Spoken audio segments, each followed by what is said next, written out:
Every day the media is full of headlines attacking migration and immigrants, blaming them for lack of jobs and housing. Therefore, the debate whether Britain should become a cultural melting pot and embrace diversity or have a strict border control limiting immigrant flows has divided the nation. What it's like to be an actual immigrant, to be in the middle of all these conflicts. Finding Home is a documentary that comes from my own personal experience as an immigrant and attempts to keep my cultural identity but still wanting to integrate into a new society and become a part of this country. More than 600,000 new immigrants came to live in Britain. Therefore, net migration hit a record high of 300,000 last year, and as a result, today we have 8.3 million people who were born abroad. One of those new arrivals is 19-year-old Laura.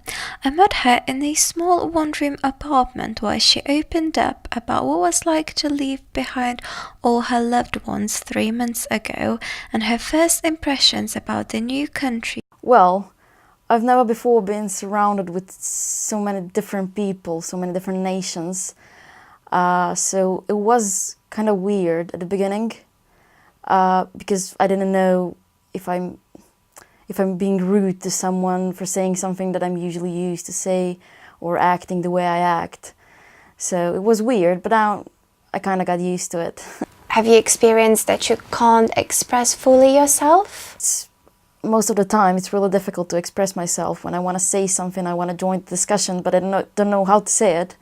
But some people at my course, they don't really have patience. You know, when you want to say something and you have to think about it, and they're just like, oh yeah, you won't understand anyway. So it's not really great. Do you feel like people see you as an immigrant right now? Yeah, of course. They will always see me like that. Because you always have that accent. You always have that look, you know. You will always be an immigrant. But if you decide that you belong here, if you feel like you belong here, that's all that matters. You know? Do you feel like you belong? Yeah, I do. I do actually.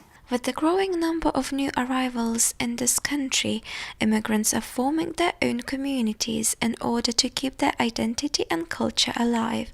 Katra and her family, whose origins go back to Somalia, met me to talk about those differences and society's acceptance. The culture is different because you basically, what you know, what you're used to is totally gone, taken away, and you exposed to new weather, new laws, everything is new, so you are like a baby. You have to start everything from scratch. In England, it's easy to accept it because you are in an environment of multicultural. You will see other cultures, you experience other food all day, all the time, so you don't feel alienated. Whereas other European countries where I've lived before I came to England, it's very hard. You are always aware of your surrounding and you always feel awkward and strange. Jamali arrived in Northampton 17 years ago due to persecution and war in his home country. But the search of a better life wasn't as easy as he hoped for. He experienced not just the cultural shock, but also what it was like to feel like an outsider. First of all, since September 11, I've become another guy. If anybody knew you're a Muslim, yeah, this is so-and-so Muslim, from September 11, everything's changed. Islamophobia is everywhere.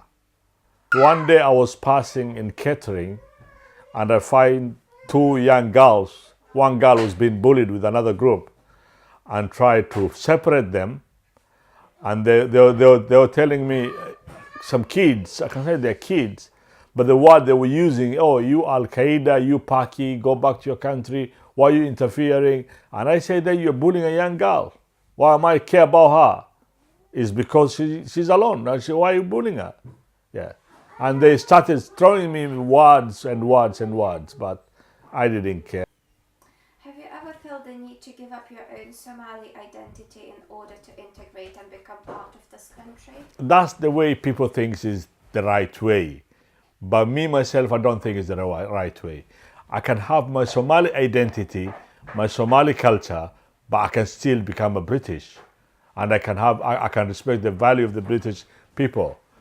The only thing in this world nowadays is respect and mutual respect to everyone. And that one will make cohesion become everybody happy. I spoke to Mohammed Azizur Rahman, Northampton Borough Councillor, who believes that the social cohesion between immigrants and residents in the town is much better compared with other places. However, there are still changes that must be done. We are trying our best to create a good relation with the wider society. And how do you try to have any plans or ideas? Yes, I am involved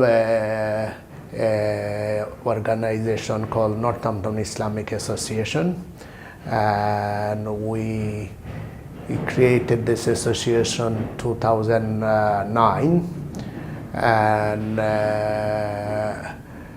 and we did a big exhibition in Guildhall. It's called Islam for Peace, and through that organization we made connection with the wider society. Michael Brown, member of the UK party, is certain that there is no such a thing as integration plan in this country, and it won't exist until there is an effective UK border control. It's the sheer number that we cannot cope with, we cannot manage, and we cannot integrate just like that. It takes time to integrate people into a different society. And it's a bit like making a cake. You don't throw everything in together straight away, you slowly add it together so we can put the infrastructure in, so that when the people come, we can look after them properly.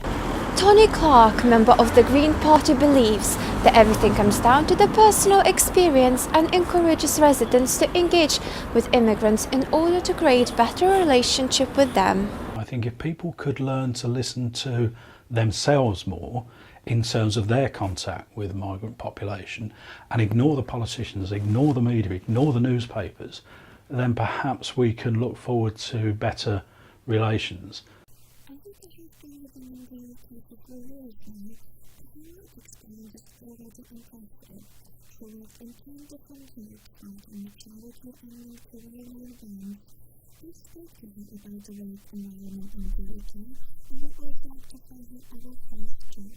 I was looking for my first ever job, so I didn't know what to do. I just printed my CV, but I didn't have any experience. So I saw Oxfam advertisement on their door that they are looking for volunteers. I thought, okay, I need to try this. I need to get some experience. And I started volunteering there. I worked all day, every day. How many hours? It was around 8. All day when the shop was open, and I didn't have any money, so soon I found out that if you stay all day there, they can pay your lunch, which is £3.50, which for me was really a lot. I was so happy when I found out, and then I started buying things like milk, cheese, bread, and making sandwiches, everything, while other people were eating baguettes and sandwiches from the shop for those £3.50. And everything what was left after my lunch I used to take home because I needed to eat and share with my friends.